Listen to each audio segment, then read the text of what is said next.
Wyatt is here, and I'm here doing a commentary for The Fog, 1980.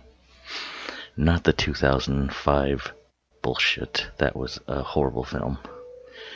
Alright, enough of that. That's all I'm going to talk about with that remake shit. This is an interesting film, for me personally, and actually the way it was made and everything. For me personally, I grew up watching this as a kid. It was not a favorite of mine. I found it a little boring when I was younger. And it is, compared to the other John Carpenter films, a little bit more boring than the others. But that was when I was about 8. Now I am 32, and this movie has really gone strong. And I think mainly because I didn't watch it as much as, let's say, Halloween or Escape from New York, The Thing, the other Carpenter classics. This one didn't watch as much. I mainly watched it on TV, so I didn't really get to see that much of the gore. I did see it, of course, once on VHS, I'm sure, but probably not too impressed, and like, it was just like, I found it more interesting that almost like most of the cast of Halloween was in this, and I didn't know yet that John Carpenter had his own team and everything. Only 8, no internet, had to figure that all by myself. Oh, but yeah, we also have John Houseman, I believe that's how you say his name, in the intro here, classic actor. And I love this intro. It's a nice setup, a nice ghost story intro. I'm surprised more movies don't use this. But then again, it was used heavily in the 80s with the slasher genres and everything, I would say. But it's a good way. It's a nice, good way of setting everything up without having to show you and you using your imagination. Not giving it to you right away like they would in any intro today. Yeah. So anyway, the other interesting thing about this movie is when it was made, they did shoot. Carpenter made the movie, and his team, and when they were editing it together, they realized it wasn't working that well. So what they did is did a couple reshoots, and I think mainly what it was is they just needed a little more pizzazz. They were going too old school, because after Halloween, they wanted to do, as they say, an old ghost story. I believe the old ghost story they were going for was like a old school film ghost story, you know what I mean? Where more of like the original The Haunting, where you don't see anything, it's all implied. But I think that's what they're going for, and during the 80s, the slasher genre just took off. This is 1980. Like, it literally, I'm pretty sure, I want to say 79 for Friday the 13th.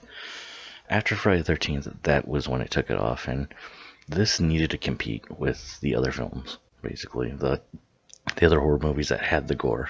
And I think mainly that's what they wanted, was more gore. And that's what they gave them, and it probably helps, actually. It gives a little more impacts to the deaths, and just makes it a little more modernized. It doesn't need it, but I think it helps. And here we go with this amazing shot coming up. See the beach and everything. And look how I'm watching it on Blu-ray, the Scream Factory edition, and it just looks beautiful, people. I mean, this is amazing. It looks really good. John Carpenter's The Fog. It looks so good right there. I mean, you can really see the beach. I mean, I'm sure that was an early morning shot. It looked early morning. It didn't look late at night. The magic hour, as they say. And here we are setting up. There's Adrienne Barbeau on the radio, our main character, our heroiness, I believe that's what you say. I'm not sure. Whatever. And, of course, our man John Carpenter smoking a cigarette and putting it out in a beer can. Which I'm sure, it's midnight right now, I'm sure he's doing the same thing. Or he's asleep.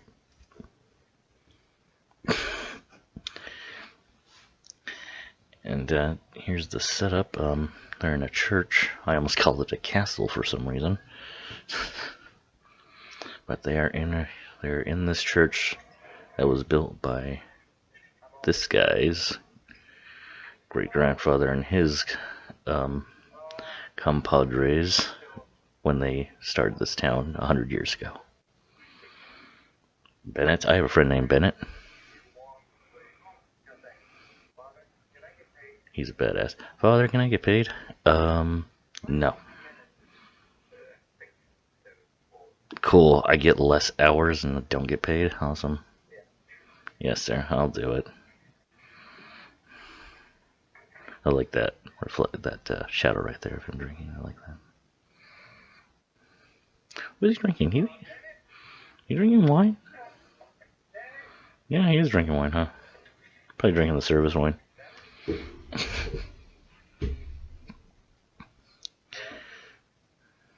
Boom. Classic jump scare right there. You know, a lot of people hate on jump scares, and I can see why. But they work. I don't mind them. If you're doing it constantly, that's annoying. But as long as there's some kind of payoff, like it's real, like it's a real threat, the jump scare, or in this situation where we get a little bit of information from it. You know what I mean? That's kind of cool. We get something out of it. As long as we get something out of the jump scare, I don't mind it. I think you could get away with 2 to 3 good jump scares in a film. It's not like I'm an actual film director. I don't make any movies. I don't even shoot, but I am a keen observer of film, and I think that's what I like best is when they keep it low, but they still go for it with some jump scares. April 30th. Funny thing is also at the beginning, John Houseman said it's almost midnight. It will be April 21st, so that means it was April 20th. It was 4:20. I've just noticed no one's mentioned that. Look at these 3 people in the dark, just smoking cigarettes. It's kind of funny because back then you could smoke cigarettes in the bar, and it wasn't against the law. So it's kind of interesting. They're actually smoking a cigarette outside in this cold ass beach, on the beachfront. It's April. I'm sure it's not too sunny. I mean, too sunny. Of course, it's not sunny. It's nighttime, you douche. But it's not too warm. I like this setup of just showing the whole town too. It's really cool. And of course, credits. Nancy Loomis. Oh, another cool thing about this,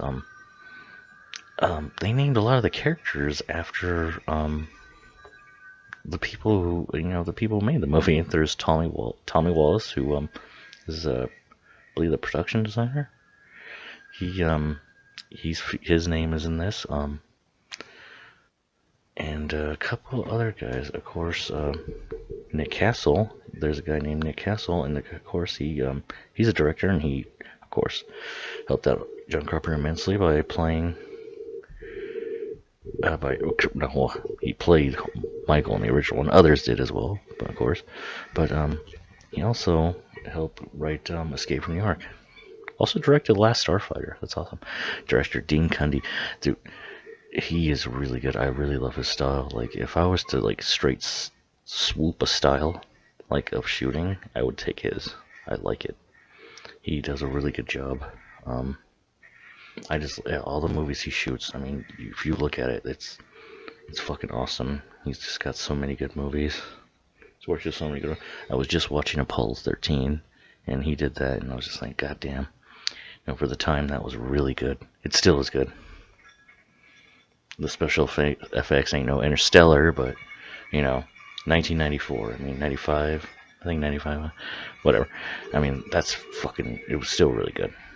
So, Dean Cundey. In this movie, he shot this movie really well too. I mean, it looks really good. Let's get this grocery store here. And shirt, 1980. I'm sure that's what it's supposed to say. Antonio Bay. That does sound like it could have been a California town. It could be a California town. That is where I'm from. Oh, getting close to 1 o'clock. And that's another interesting thing. I always find it weird that, why did they wait so long? It's supposed to be, why not just haunt the whole town all day too, instead of just doing this thing for 1 hour, coming out, going back, and then coming back later. I mean, it's just weird. I don't know. I don't understand that, but whatever. You know, it's a movie. Look at the price, dude. That's. I'm sure gas was not that much. Here, fill it up. About 10, fucking $8. Jesus Christ. There it is. From editors. I'm sorry, Tom. I said he was a production designer. He's an editor. I should have known better. I'm sorry. I'm so sorry.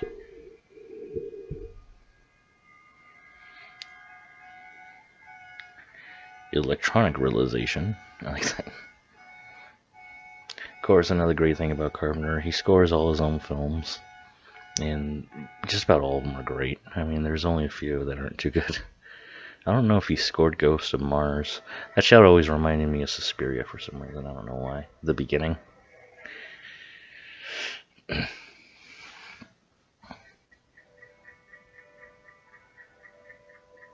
I might take a few moments of silence, you know, taking a drink or doing something else.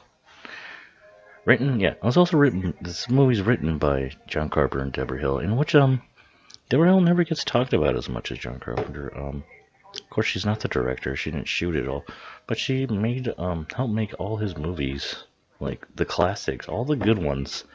The good ones. Say he's got bad ones. I would say my least favorite would probably be Ghost of Mars, but it's, you know, kind of fun. Still fun.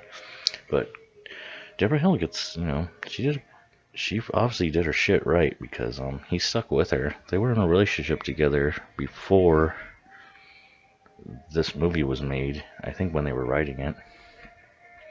And even afterwards, they stuck together, so they must have known they were one hell of a team. You know what I mean?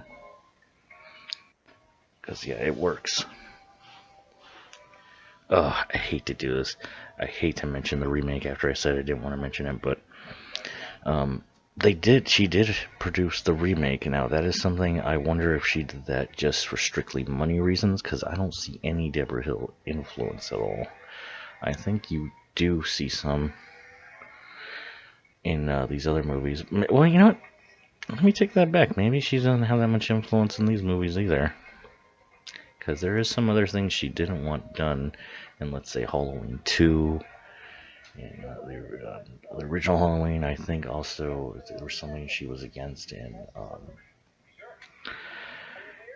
Escape from New York. So maybe her influence isn't as much. Maybe she's really good behind the scenes, just getting everybody in line and get everything going. You know what I mean? So John doesn't have to worry about that. He can just worry about shooting the film, getting his vision down.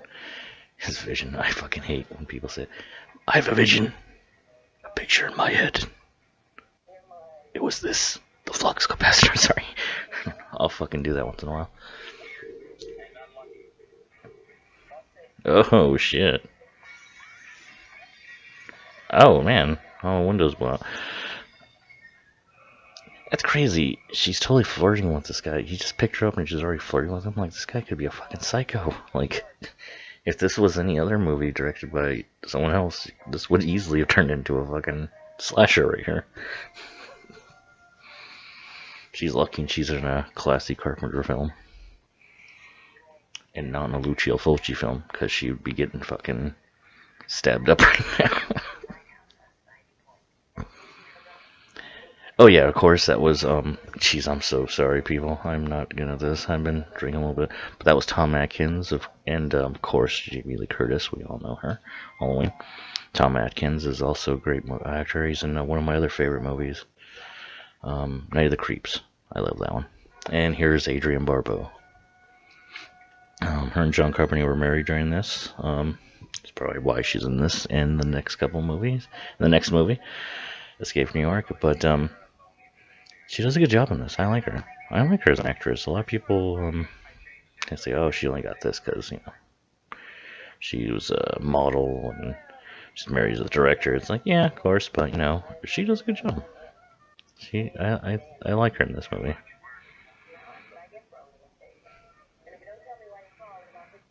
They don't play up her sexiness that much. Well, I guess they do for the radio talk, don't they?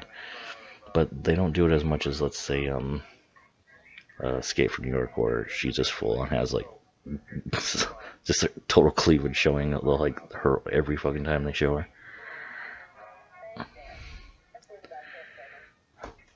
Oh, oh sorry, people.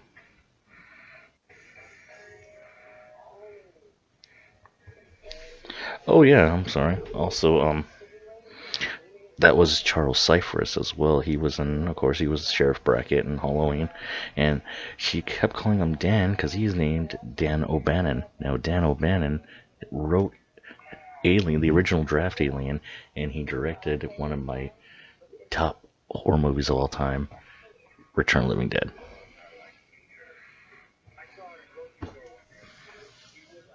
You would like to meet her.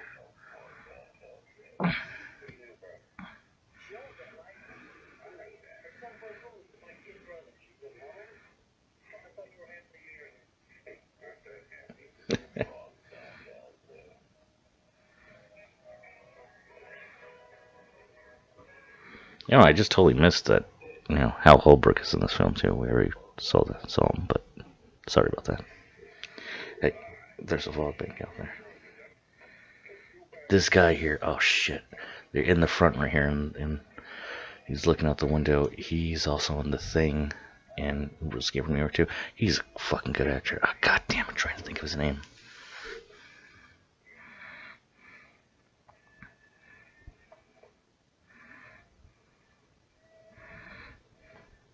But yeah, he is good. I really like him in They Live. That's one I'll probably be doing sometime commentary for. Not all my commentaries are going to be horror, so. Now, this scene, I really like this scene here.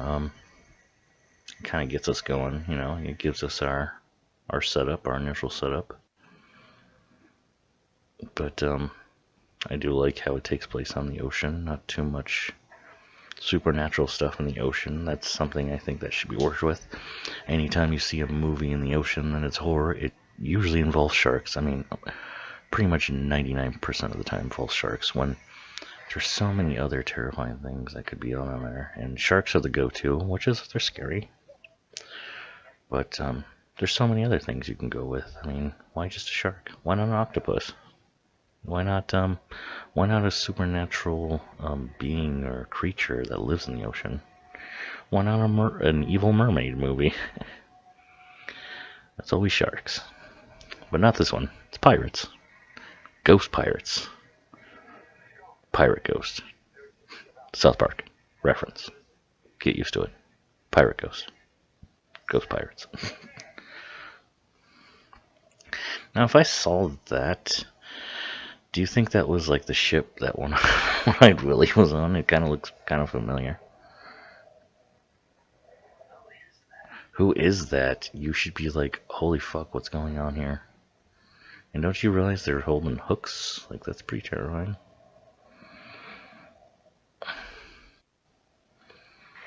Oh, he got run through, so. Oh, got another one.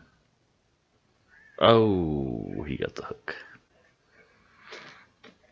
And yeah, these guys, they die pretty brutally. I'll give them this. In this movie, man, they put hooks and knives in these fools, man. It ain't easy. They don't choke you or anything like that. They straight stab you up. I like the light going out his eye right there. That was cool. They didn't make it like a big deal either. They just like casually did it. This guy's an idiot. That was right beside us. You don't smell the seaweed, or you don't smell the ocean coming out this guy? Oh, I guess he is in the ocean, so how would smell that? Oh shit.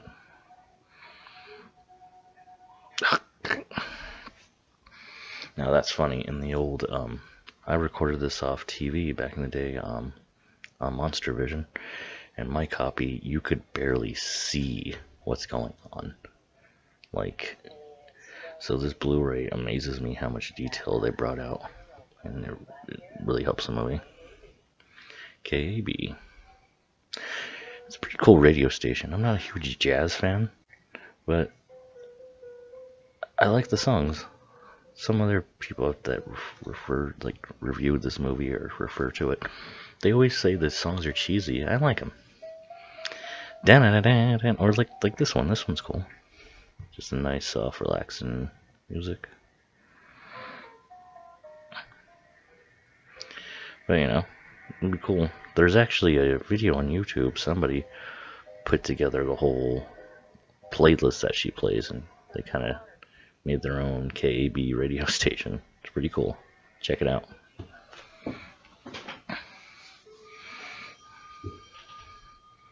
God, everybody's smoking cigarettes in this.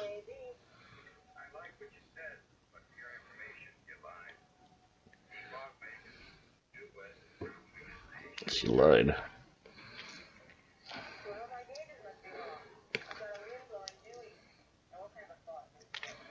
Spooky fog. Pirate Ghost fog does.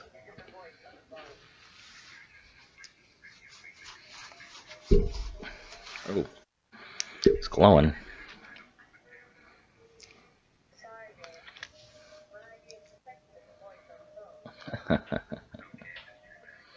Okay, Mystery Lady. Yeah, I'm just repeating myself, aren't I?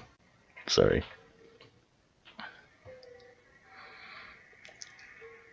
Oh, look how beautiful the ocean looks. Dude, when they show the ocean, man, they really fucking get their money's worth out of the ocean shots, don't they?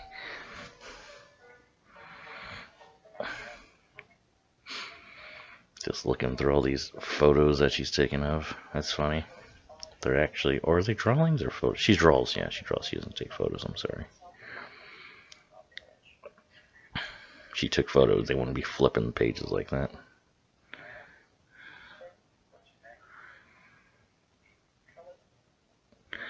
Now, these are interesting characters. I like them, but they almost don't even have to be in the movie. But I'm happy they are. They kind of, that's what I like about this movie, the going back from characters and everything's kind of fitting together until they all eventually meet up at the end. Give away something to a movie that's from 1980. But yeah, like Jamie Lee Curtis is good in this. She just has like a different carefree character. And Tom Atkins sells the local guy who's been working there his whole life. Working or living there his whole life, you know. Now some of these people must have some good money because a lot of these fools live on the ocean. That costs a lot of money to do, people. See, a lot of these people must have had handed down from the family or something like that, because that's a shitload of cash. Pretty sure this fool lives on the ocean. This guy and Adrienne Barbeau's character do.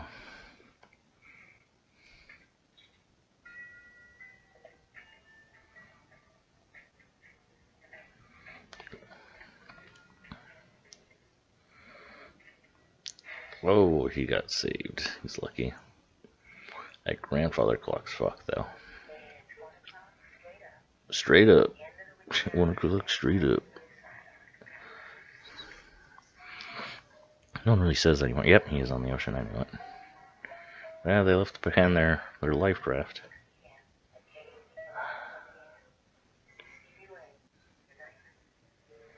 You did take like 5 minutes answering the door.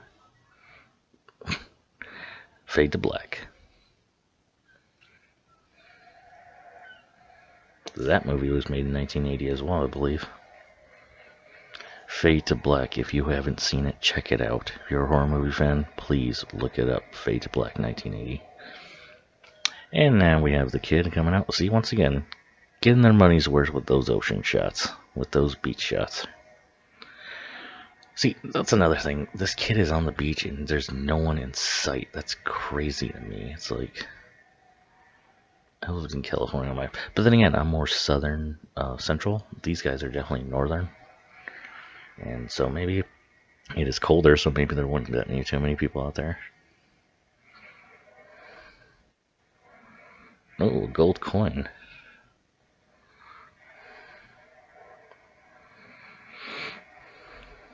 Whoa. A very crazy cut from gold coin to piece of driftwood. What would you like, the driftwood or the gold coin? I personally think the gold coin might be worth more.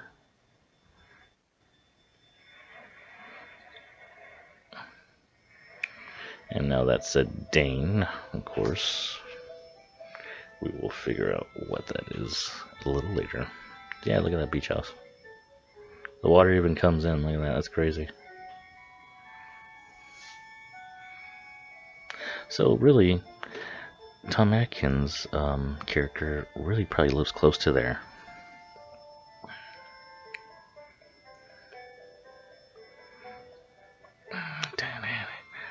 And now we see there's a guy there in these pictures, but yet he's not in the movie. They never explain if he died or divorced. I want to say died.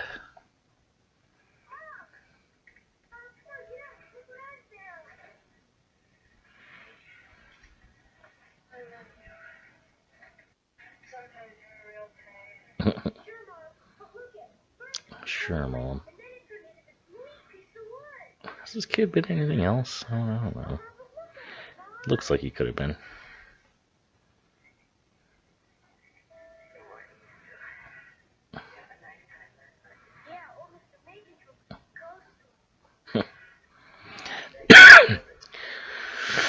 Ghost stories. Sorry for the cough. Man, ghost stories. I don't think kids do that anymore. I don't think they know. I don't think they know or appreciate being outside and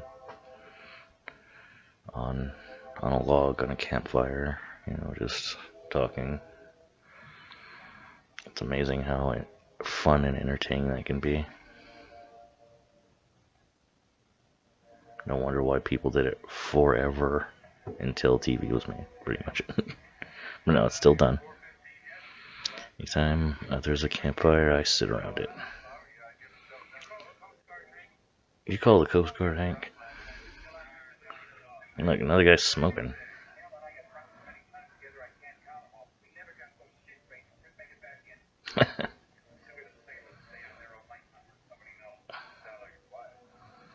Sound like what an asshole. You're all like worried about this guy not coming in on the dangerous ass ocean.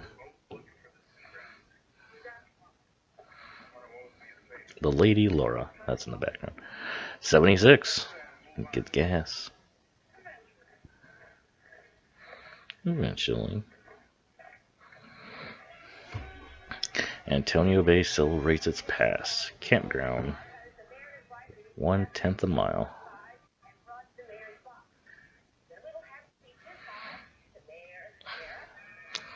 Oh.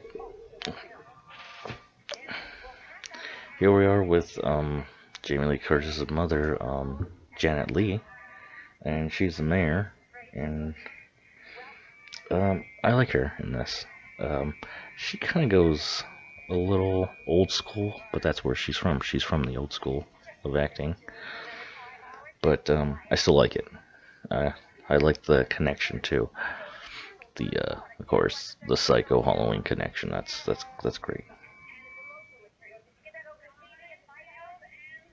Oh, that's Nancy Kyes too. She was actually married to Tommy Lee Wallace when they did this movie.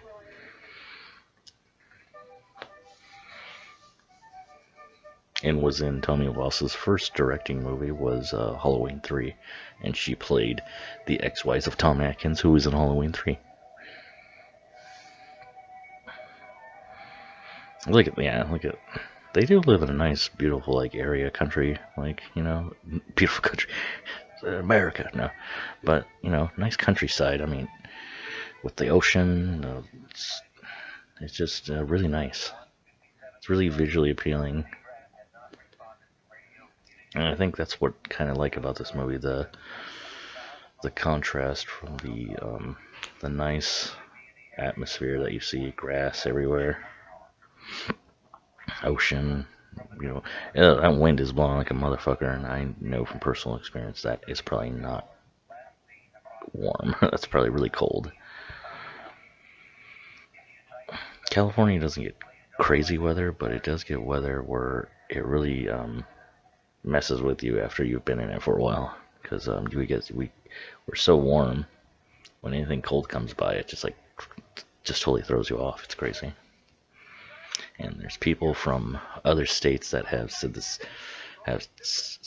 shit, talk smack, and yet when they're here after a year and then the winter rolls around, they're just as cold as we are. So it's like, what happened to us being wussies here?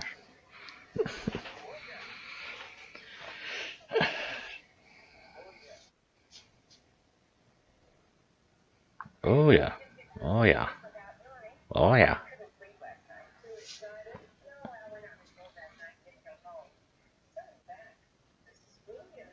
I know. They said not to worry.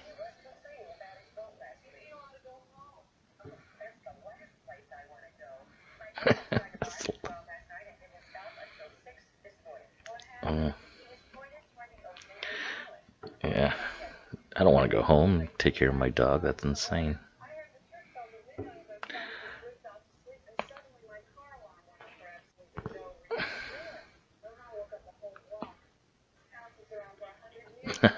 I mean, she's a good actress, but every time I hear that voice, man, I just think of Annie. Like, I just hear Annie.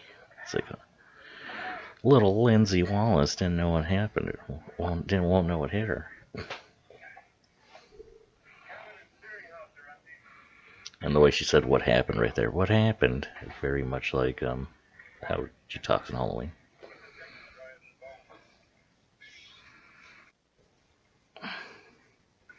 Dick is dry as a bone.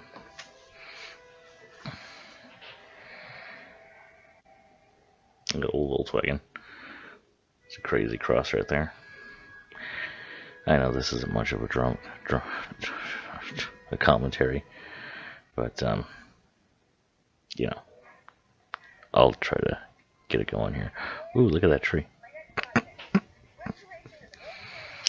That shit almost looks like the family truckster from fucking Vegas Vacation. Vegas Vacation, my god. National Lampoon's Vacation.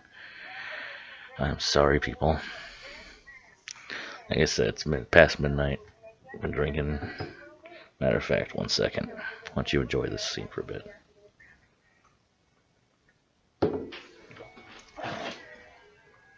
Pour myself another one. Just drinking some whiskey. Nothing amazing. Seagram 7. I have a budget, people.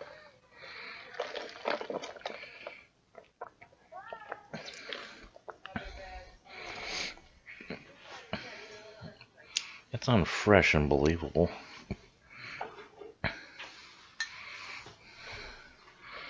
Oh shit. Sorry about that. I got my microphone set up and I accidentally just hit it.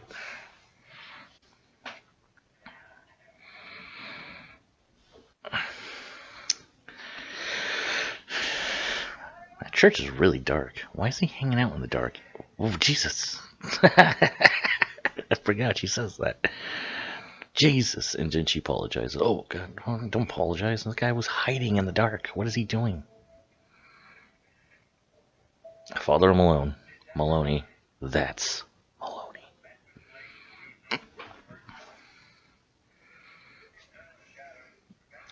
Now, I want you to hear Holbrook act his ass off here.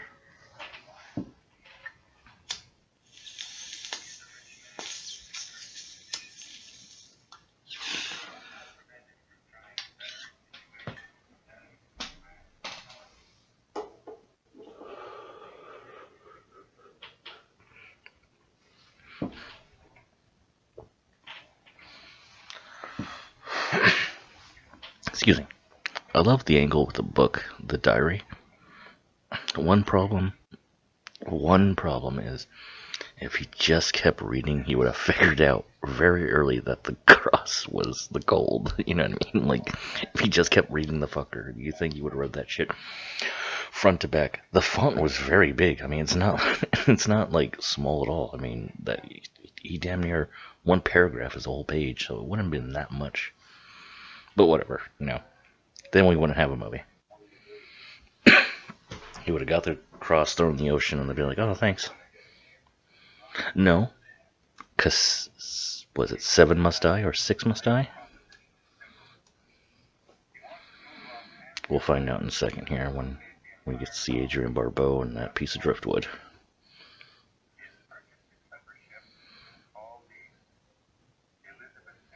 Oh. Didn't we see a piece of driftwood with the word Dane on it?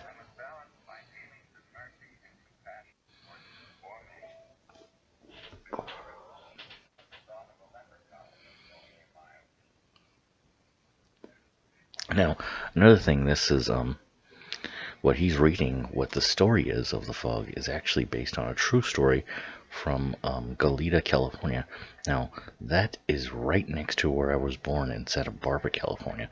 And I did some research, and yeah, there was a ship that had gold from the Spanish, had some gold and everything in California.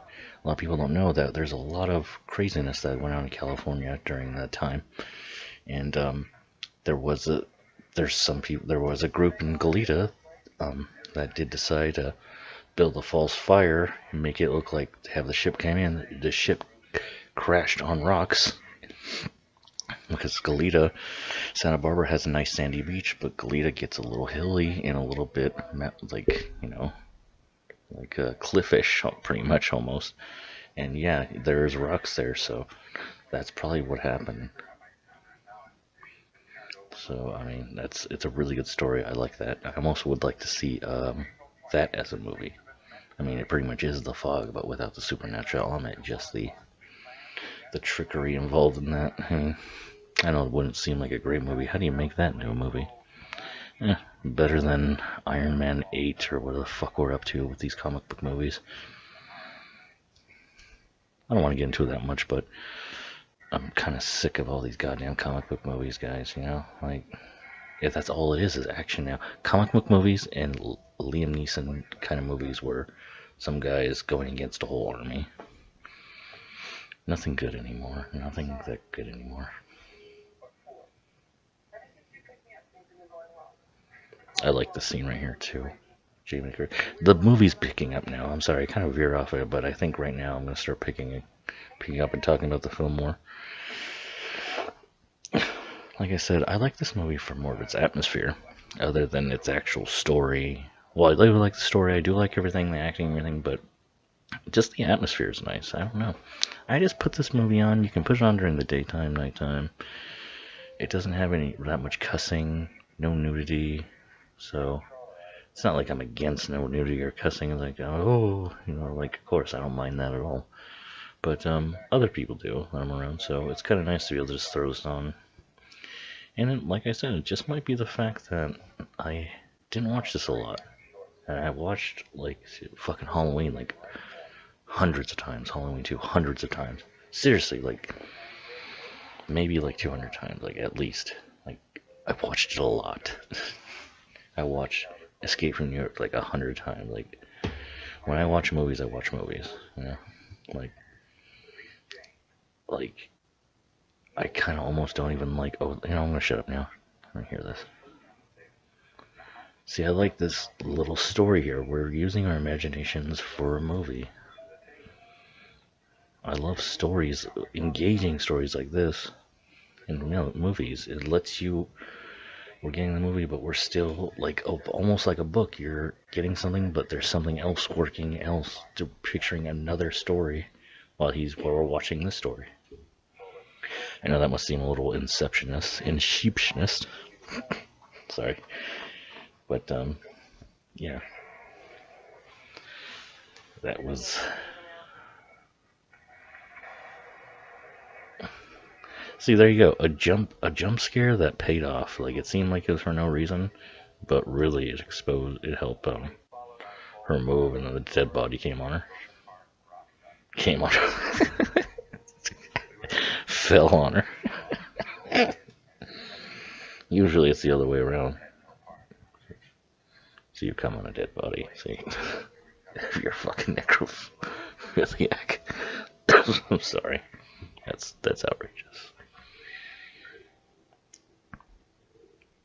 Your grandfather had a way with words. Our celebration tonight is a travesty. Commercial. That's where it would have gone to commercial back in the day, watching this on TV. Yeah, Hal Holbrook, I like his intensity. You know, he's fucking just wasted. And he's just like, oh my god, we're all gonna die. He just doesn't know that only 7 are gonna die. We all gonna die. Little Nicky, god damn it. I will quote other movies while doing a movie commentary for one movie. And then I'll tell you what. Usually I will. If I don't, it's usually because it's so goddamn obvious. KAB. I'd like to have that sign. That'd be cool. I'm sure someone has it. That would be a hell of a movie prop right there, dude. Like, only a hardcore movie fan would be like, oh shit.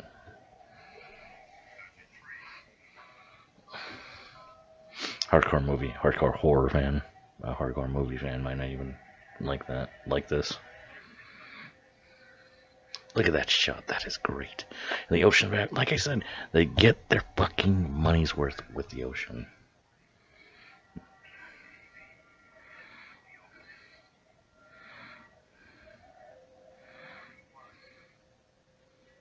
It looks good. I haven't been paying an ass to shoot that, like having to do all that, climbing up the steps. That's a long way. Definitely keep you in shape. Yeah, damn, that's for sure. All that way just to fucking get to your job.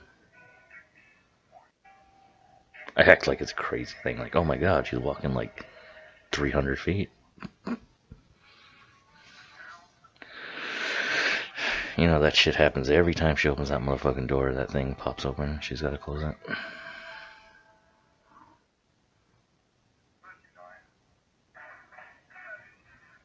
It's like, I would just put a goddamn rope around the knobs, and that way they won't open, you know? Alright, well, let's not do a home improvement here. Let's talk about the movie. Dude, wouldn't that be a weird kind of, like, is that what goes on? Like, when she's not on the radio, they just play these goddamn promo tapes, like... Do they actually hear that, too?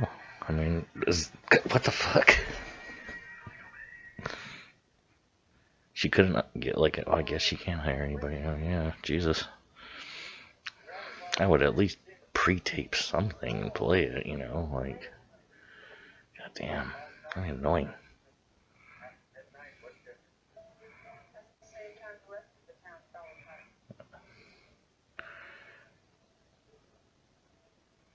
My god.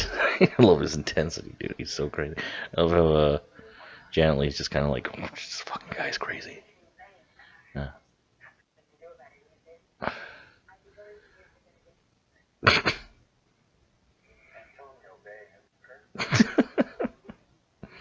Dude, his mustache is the shit.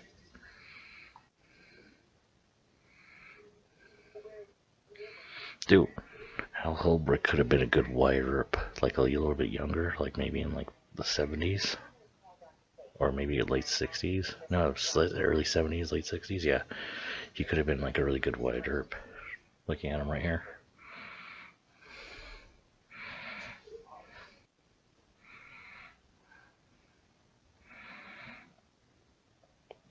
What the fuck? I don't know what's her name. It's just like, okay, let's creep out of here. Creep out of the scene. Holbrook just looking intense.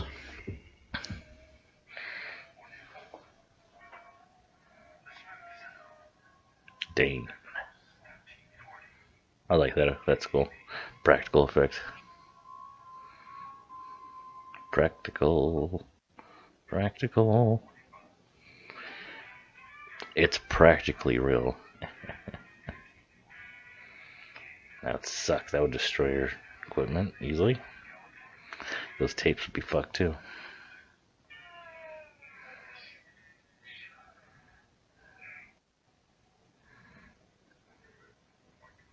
Like, you're there, why not just play some music?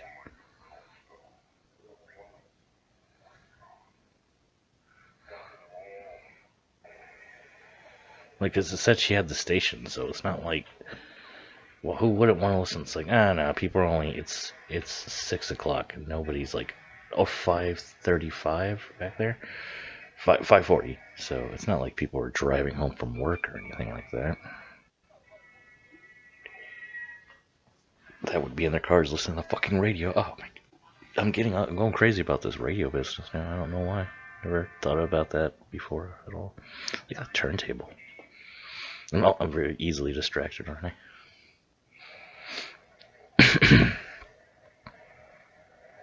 Excuse me, my throat's a little stuffy, so I've been sound a little weird and probably gonna cough a bit, and I apologize for any coughing. I am human. I like how people do that when they cough, like, they go, oh, my apologies, people. Like, settle down.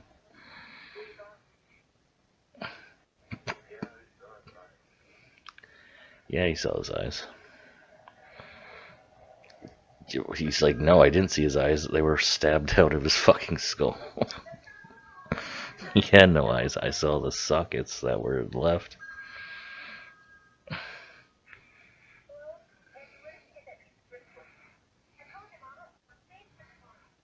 We're on the beach. What was it doing? She's like, it's a fucking piece of wood. What do you think it was doing? It was fucking kicking back, getting a tan.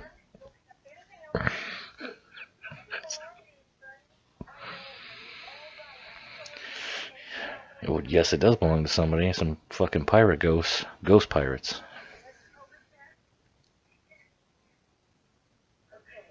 Cobrits. Mrs. Cobrits is fucking useless.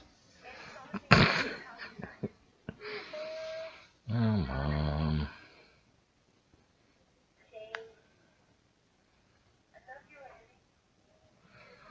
I love the kid they went with. They went with, like, oh, this kid's so cute and adorable. Like, goddamn. That's funny. I don't think that. I don't think he's that cute or adorable. He looks like an 80s kid. Look at that microphone setup. Like, I have something better, like kind of better than that right now. Well, no, not really, because hers is actually hooked up to the radio. I love how did you see how she did that? She just got into character right there. Now she's talking like me, get really quiet for no reason. Well, I'm quiet because there's people sleeping. It's midnight. But she's being quiet. Give herself a little bit more of a effect on her voice.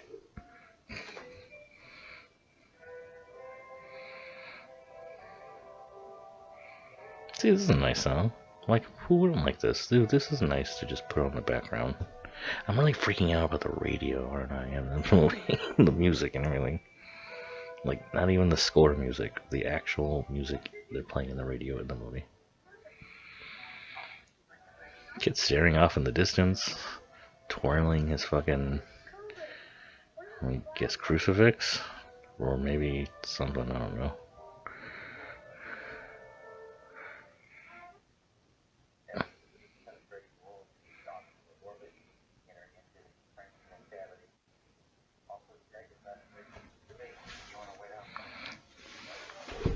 This is a scene I do believe John Carpenter said they added when the first edit wasn't that great, so they went back and kind of added this scene. Not this, I bet you they added him actually getting up.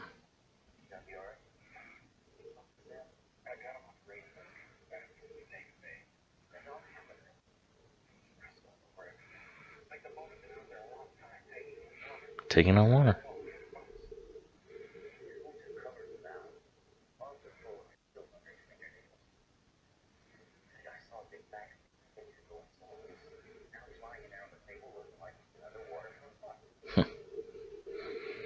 See, that's what I like.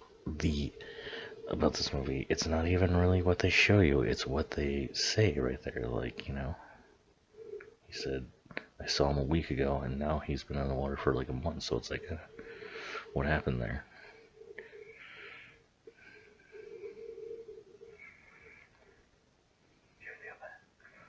I think that cold water would kind of preserve. No, not at all, because the fucking animals would have their way with that goddamn body. But no animals eating it. Would the body decompose like pretty bad, or it would bloat? It would definitely bloat, huh? Yeah, it would look disgusting. But yeah, see.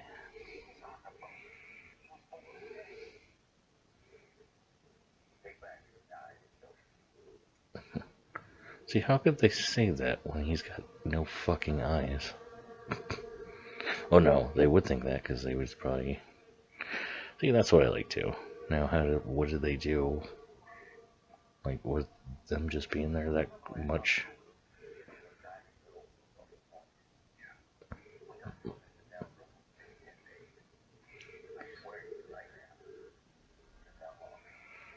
See, that's cool. I like that. Like, they give you another like visualization. They don't really show you the guy.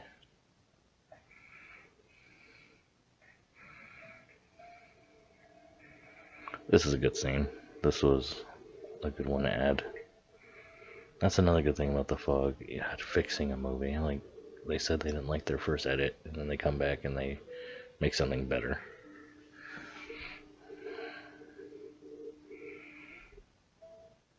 It's funny. I love how in decades she's got 70s hair, even though it's 1980. It's like how fashion like laps over the last decade. The fashion of the late decade kind of melds away in the like first couple of years of the new decade. Sorry about that. Ooh, that looks familiar. See, that's shit I'm used to seeing. Smoggy mornings on the coast. Oh, another. They go back to that first shot. Oh, that's fucking great. That looks good. I really freak out over the ocean shots. I'm like, oh my god, yeah, that looks so goddamn good, yeah.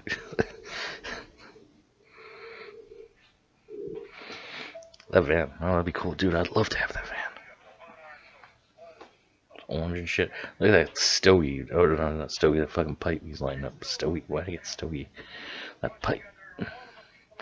Think he's smoking weed? I bet you it's a blend. It's a melt of tobacco and weed. So they don't notice. Did you hear that? Something just hit my door. Do you think it was Ghost Pirates? Pirate Ghost? She's just found out her husband has been killed. Or no. Did they even find her? No, they didn't find the other guys, so they took those bodies. What do you think they did with them? Why take them? Like, what are you going to do with them? Keep them around? Are they now pirate ghosts? Ghost pirates now?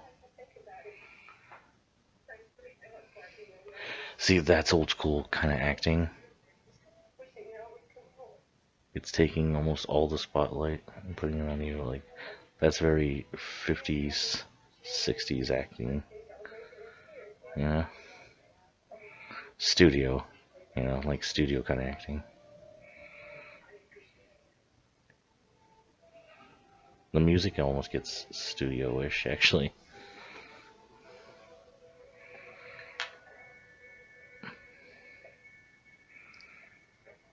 It's a good scene, but her acting gets a little like that's where I say one scene I think her acting gets a little bit like the old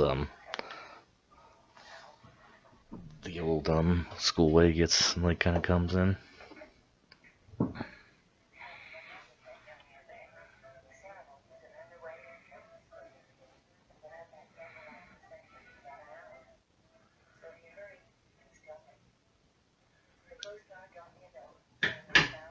Ugh, God. I'll be back in 1 second. It's not like I was saying anything anyway.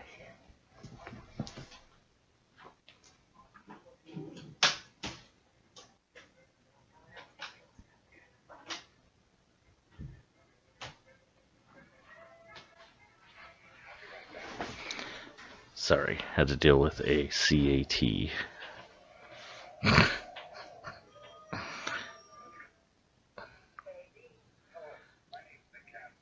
Nick Castle. She's like, oh my god. She's like, you co-wrote fucking Escape from New York, didn't you? He's like, what?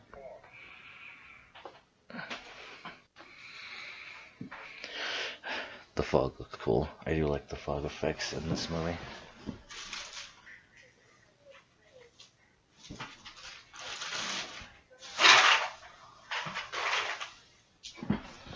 Sorry, all my cans there.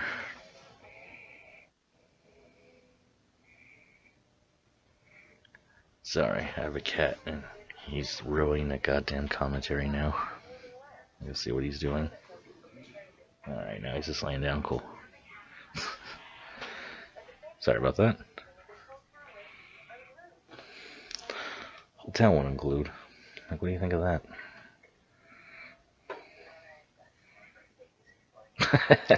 Her voice. I love that. I was gonna check in with you.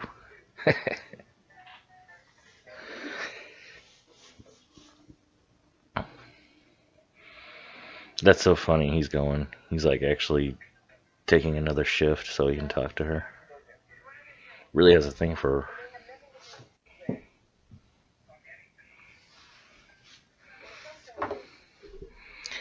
It's kind of crazy they've never met too, because it's like you live in a small town, like small community.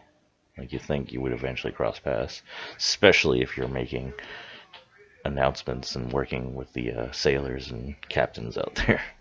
Sailors and captains, people. That big fucking fall. That guy is actually in Halloween 3 too. He's the guy who says, you gotta. My mom maybe is a Christian. You gotta help people out when you need to. Then he just leaves.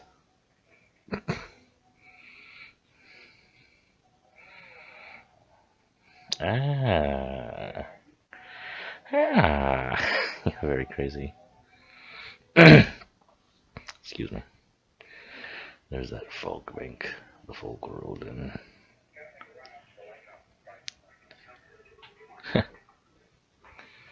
she was gonna set her beer down, but she was like, "Fuck that! I'll just take it with me." And the bartender didn't say anything. How fucking cool is that?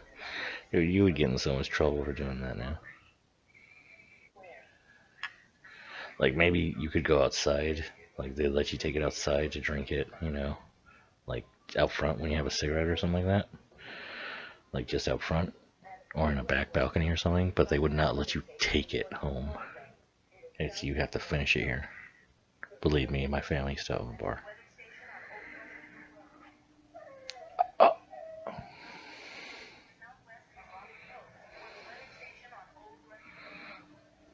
Believe me, please believe me.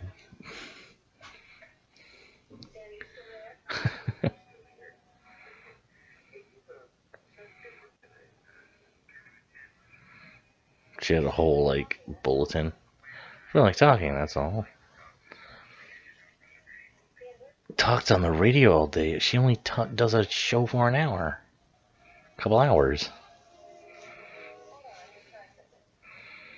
No, she's not wearing earphones. Shouldn't you be wearing earphones? Do you think like, well, on the radio they also wear earphones to hear it? She's like, fuck that, I ain't doing that. John's like, okay, we're not doing that.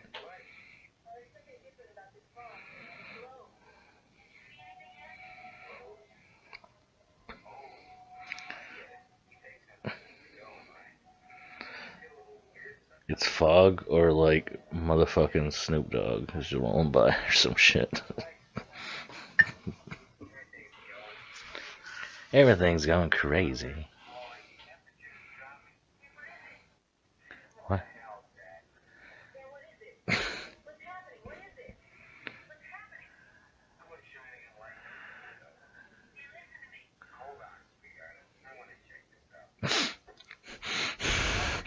Am I breathing hard enough? Sorry. Sorry. Got all close right there. Man.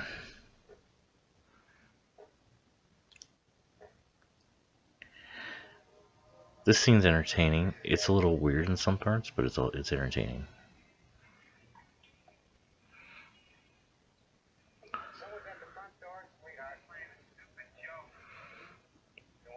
I like the smoke kind of trickling in.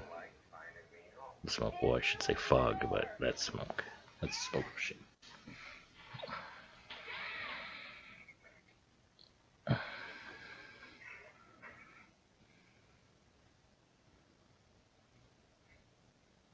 This is cool. So you guys, I like the light right there, the red light right on top of them. And we got this bright light coming in, green.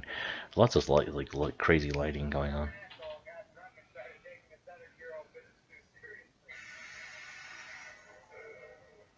Oh man, he got a fucking hook right in the neck.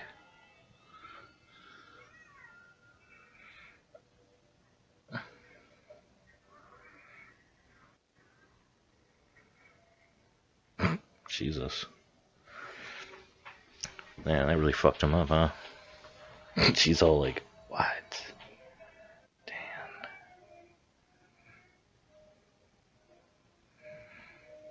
Like, does she know what happened? Like, shouldn't she be like, I heard something? I think you'd call the police, like, hey, I think something happened to this guy, Dan, that I talk to almost every day. She's like, fuck that, the show must go on. KAB, Super Sounds of the 70s.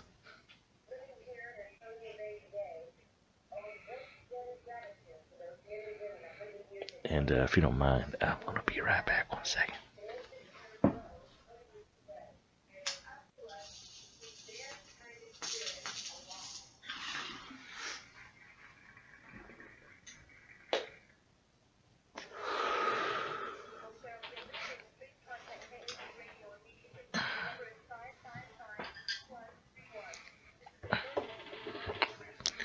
That'd be the shit if she said the number's 555 quack.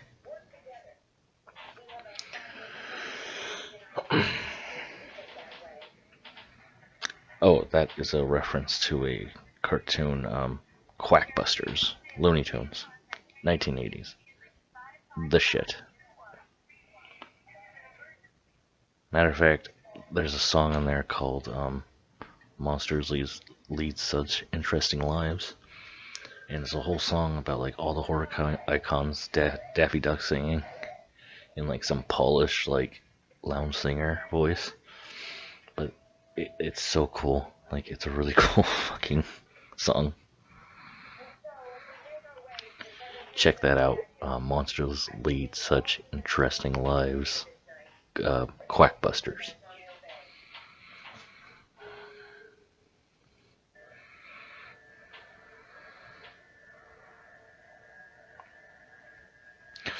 They weren't around when power was invented. These stations were invented, but they know how to shut them down. They know to shut them down. See, if they didn't even bother doing this, they could have just attacked that whole village real fast. The whole fucking the township real fast. I was gonna say town, but I know they called it like we're a township here. Like so, let's say township.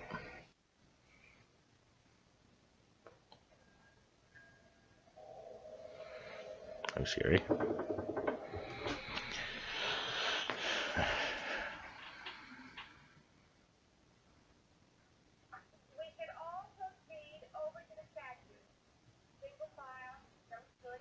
I like how they're celebrating their ancestors. They're like grandparents, great grandparents, like trick these fools and fucking instead of like crashing, taking their money.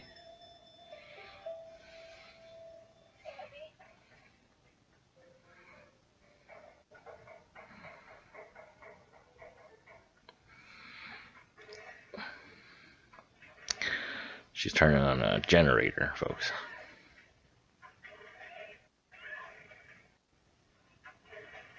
I'll be a pain in the ass.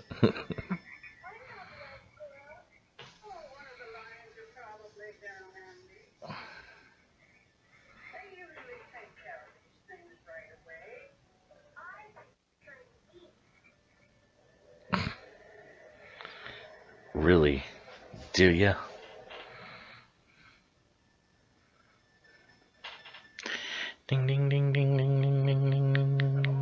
see, this is classic John Carpenter.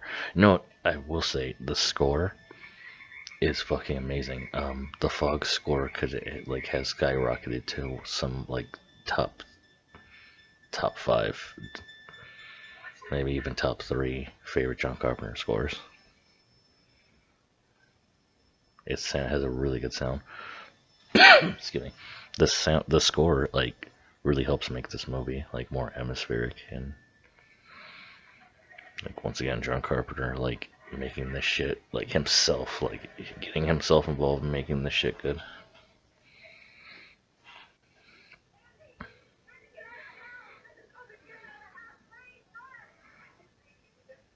They have no power. You have power, but they don't have power. You've got to have power.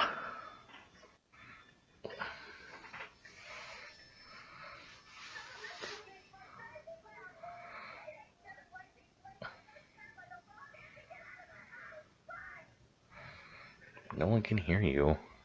Unless you're in a car, I guess.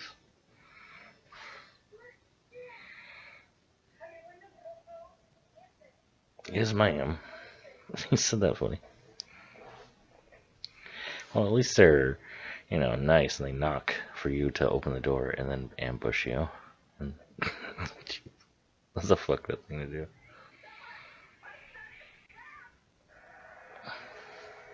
It's like, why don't they just break down the fucking door? Do they have to be invited? Do they have to go through a doorway or some shit? Like, because one of the ghosts opened the other door, right? On the ship. Whatever. Making too big of a deal of this. That's a crazy poster in the back. Yeah. Probably one of those fill in. You're fill in the colors type deal. Make your own design. No.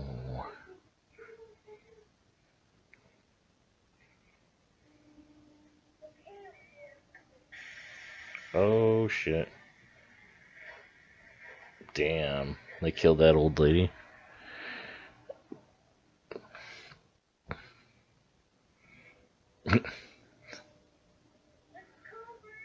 Oh, this kid's screwed. He's dead. Just don't open the door, kid. You'll be fine. Oh, now they break down the fucking door.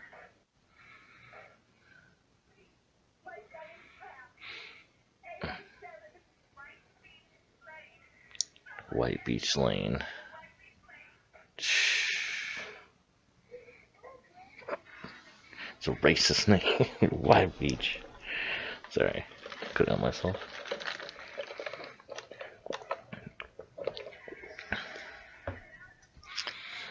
That's fucked up to kill that kid because he wasn't even born in that city and his mom's not even from that fucking city. So it's like, doesn't make any sense. Or that township. These fucking ghost pirates are fucked up.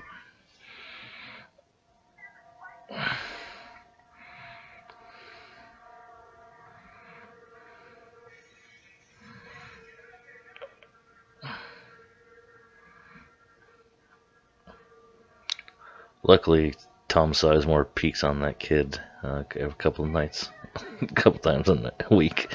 How did he know where he sleeps? God damn it. I like this movie, but it's funny. I love stuff like that.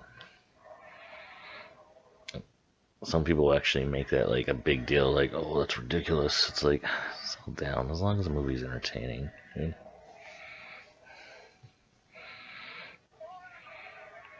Oh, shit. I love how they're driving around with a truck, no windows, and there's still glass pieces everywhere. Like, he didn't take the time to clear some of those glass pieces out.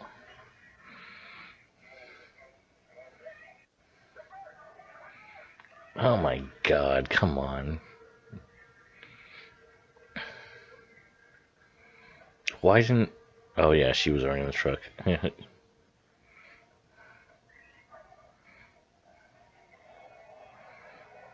They were almost gonna die because she didn't know how to put the clutch into reverse. Or she put a reverse. Put the clutch. Put the shifter in reverse. She probably wasn't hitting the clutch hard enough, actually. That's what I'm thinking. Since she's wealthy, she's probably used to like newer cars.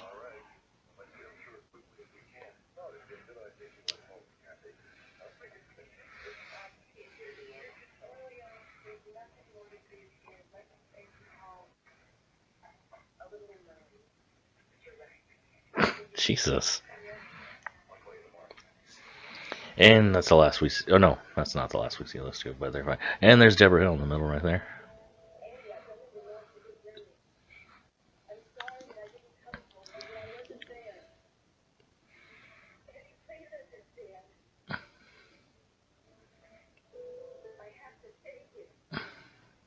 You do?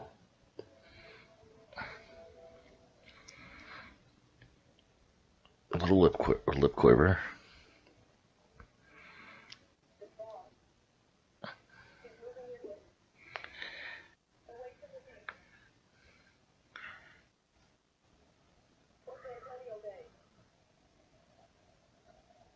Pretty fast too, I would say.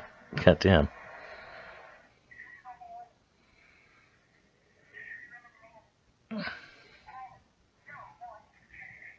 Chestnut. Walnut. No, chestnut. Walnut, chestnut, mixed nuts, almonds. Ah! Sorry.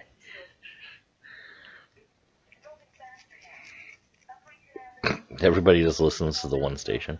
What the fuck is this? She's like...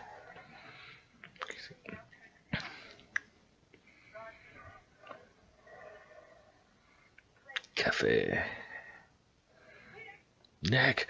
Oh my god!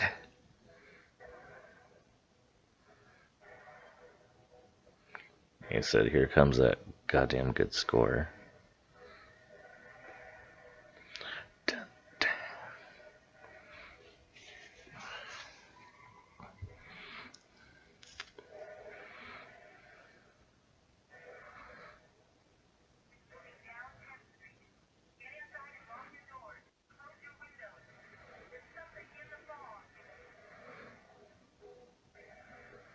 Some people I've watched this say, you know, they didn't really fill the fog up, and the fog doesn't really fill up the town that much, and I don't think it's supposed to. I think it's actually like almost like a traveling, like, if you've ever seen Lost, like that goddamn,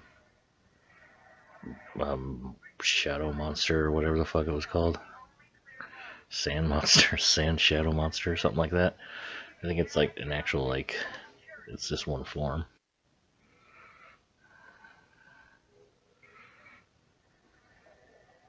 Could be wrong. Probably am wrong, but, you know, it's an excuse for the movie.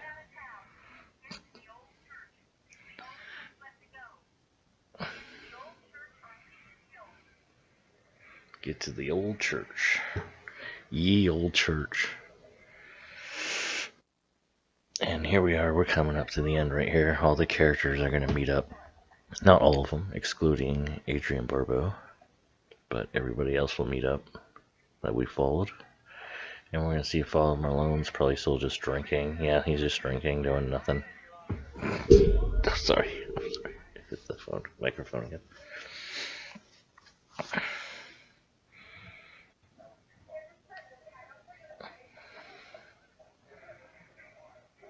Dude, he's so wasted. He's like, oh, dude. You have to break it?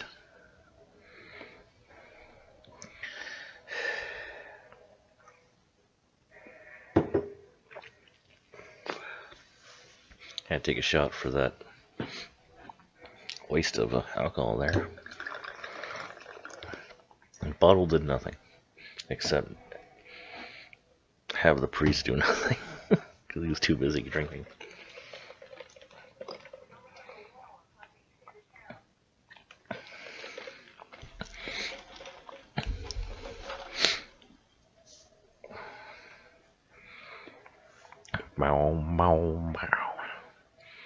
That sucks. Now, how do they know? Oh, she's the only one with the goddamn power on. Yeah, they would see that. Because she's got power. Sorry. I already did that reference, didn't I? It's the Day of Judgment. I love how. What? I peeked my head out real fast.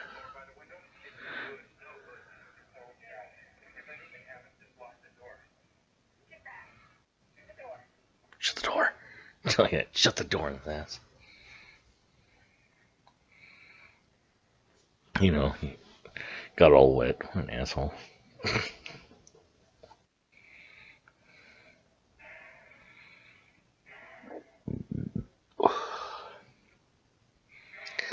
They're like, we want to hear something new.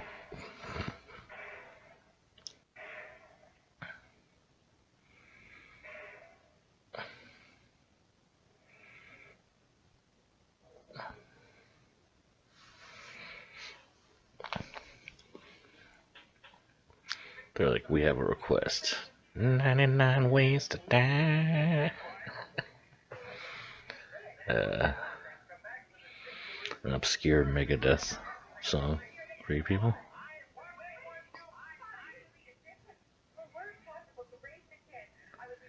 Jesus Christ, it's not even that far in.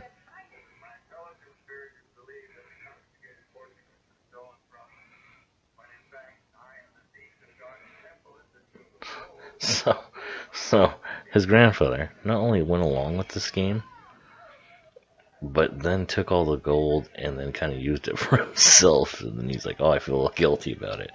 Yeah, it's pretty much your grandfather's fault. That's funny. Not only did those people die, but the people that tricked him didn't even get that. They didn't really get anything out of it. They died for like no reason. So a church can have a cool ass gold plated cross.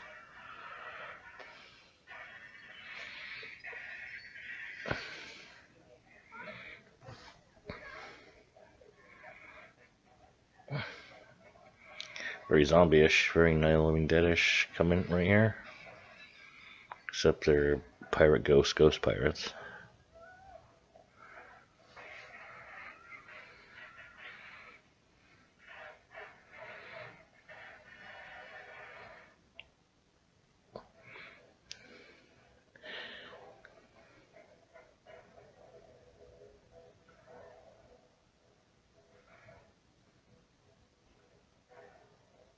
Sorry, I'm getting lost in the movie now. The end is, I like the end. It does ramp, like I said, the second half of the movie really ramps it up.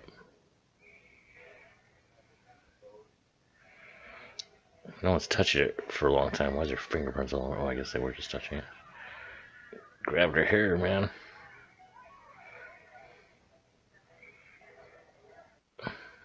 He's taking it for himself for more drinking money.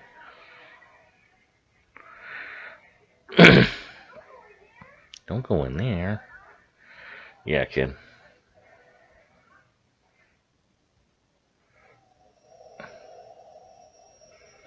That would have been heavy as a motherfucker, too.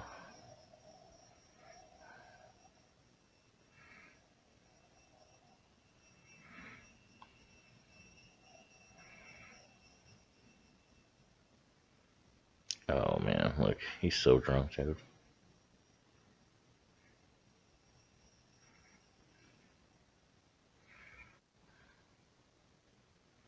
Damn. Fucking ghost pirate ghosts don't fuck around, man. Comes to their money.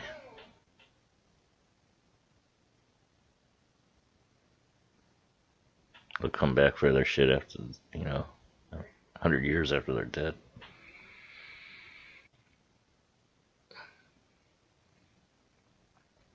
It's Blake.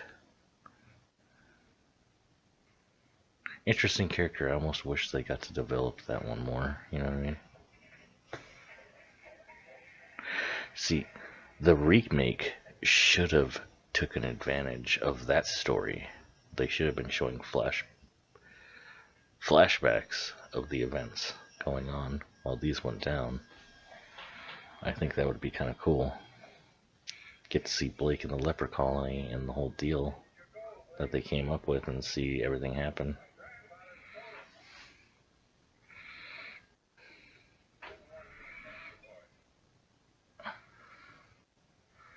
Yeah, this Blu-ray is really nice. You can see a lot more of the makeup they used. Right here, this shot right here. If you're not watching it on Blu-ray, you're probably going, motherfucker.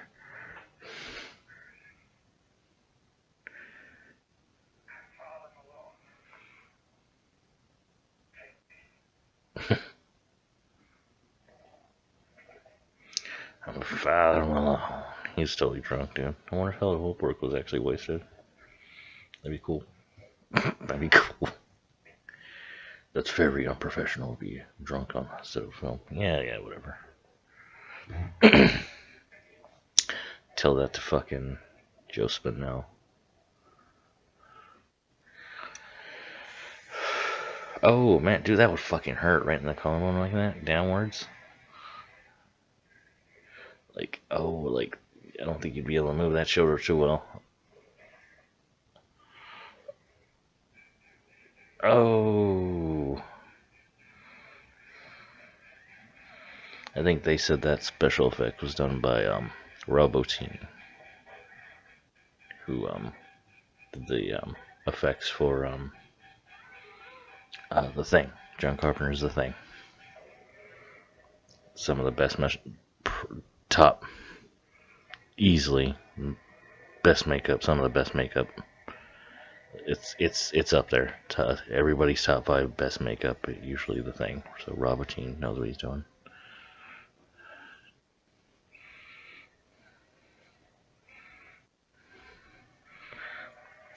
Oh.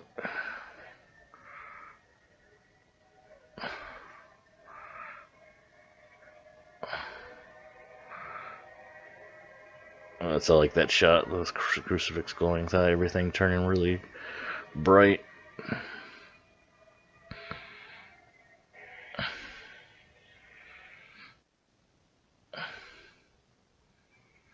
Now, I wonder if they left because they were so stoked they got their gold back. You know what I mean? They were like, holy shit, we gotta take this back to wherever the fuck our ship is in Fantasyland. And they took it back there, and of course, they come back. Sometimes they come back. Again. I don't know why I said that, sorry.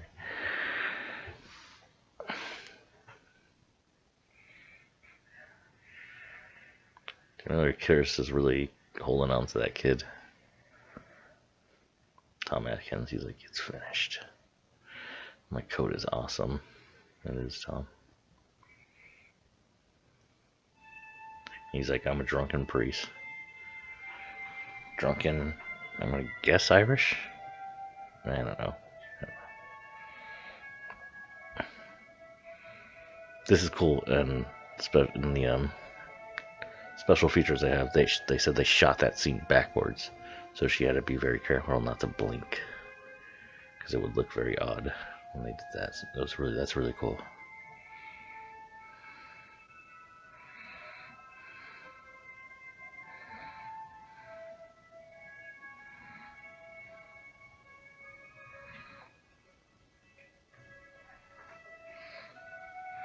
And what do you think he's reaching for?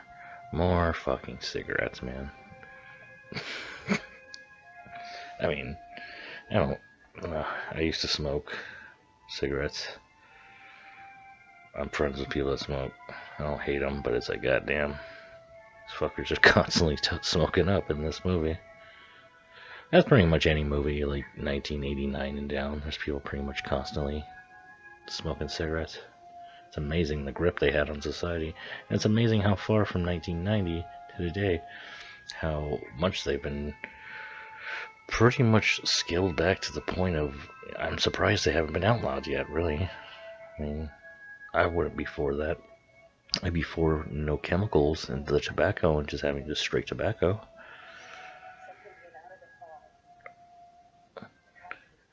Oh shit. There's the end right here.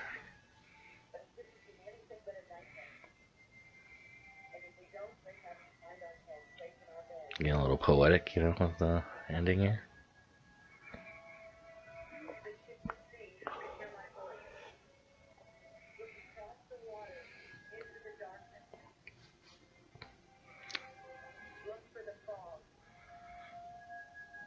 pretty good, you know, offhand. But again, she's a broadcaster. That's what they do. They come up with moments.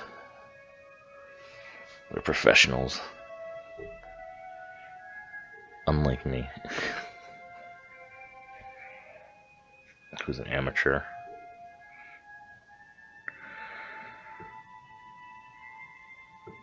But whatever. Yeah, well, see, they were probably fine. You're like, he's like, yo, shit. I bet you Blake was like, fuck, we didn't go to our sixth guy. He just mentioned it. He fucked himself. He's like, oh, we're coming back for 6, motherfucker.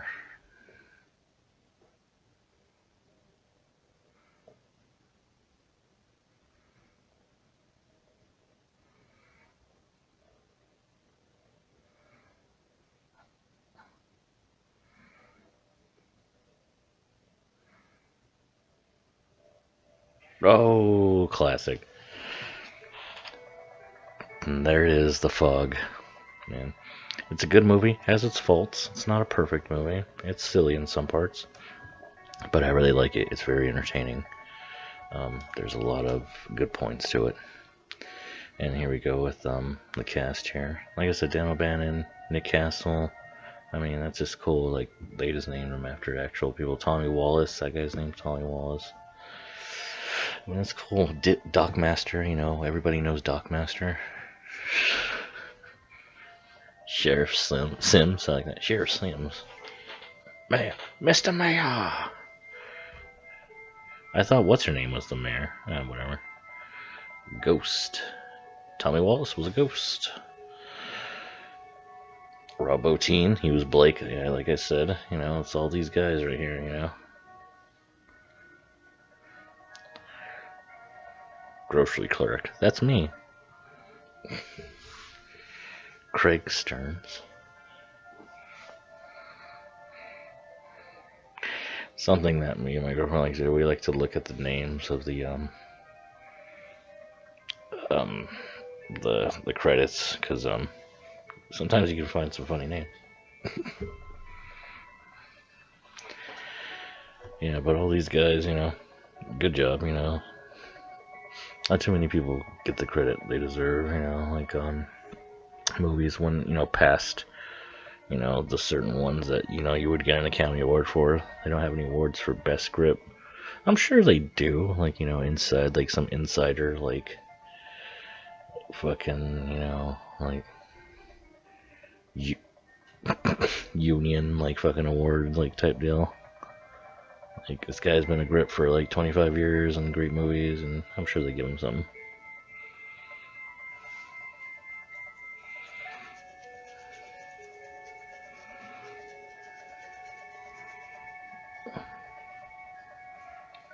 Well, yeah, that's pretty much it. I mean, that's all I got really left to say. There's been some pauses anyway, so might as well just cut it off right now. So yeah, this is Wyatt Is I. We watched The Fog. It's a classic, and you guys lock your doors, bolt your windows, because there's something in the fog. Good night.